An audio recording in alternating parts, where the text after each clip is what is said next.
Нема нови одлуки за рестрикции во движењето на граѓаните. Иако прогласената вонредна состојба го дозволува тоа, сепак засега владата не донела таква одредба. Техничкиот премиер Спасовски вели дека засега нема промени во однос на текот на животот на граѓаните. Тој ги повика сите граѓани доколку имаат и најмали симптоми што личат на коронавирус, а кои предупредуваат медицинските лица, да се јават во центрите за јавно здравје.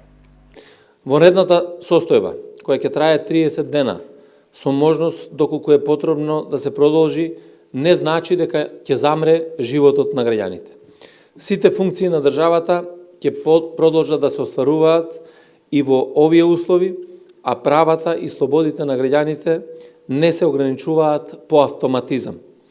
Вонредната состојба не значи никаков застој во слободниот транспорт, ниту во делот на прехранбените потреби на граѓаните, ниту во делот на потребите за снабдување со лекови на болниците и аптеките.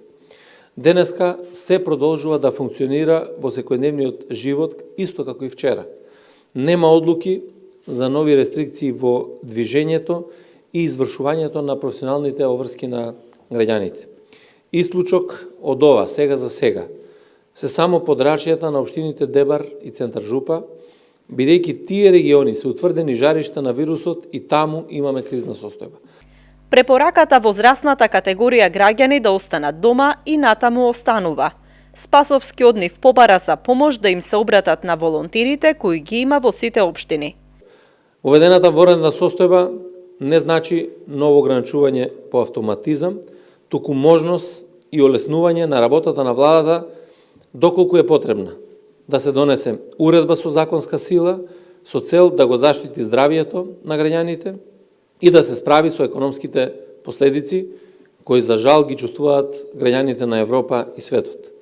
Истовремено ве уверувам дека секое непочитување на мерките и заклучоците на владата ќе биде најстрого санкционирано. Тој уверува дека ќе се работи за интересот на граѓаните, а вонредната состојба значи само олеснување на владата да донесе уредба која веднаш ќе стапи на сила.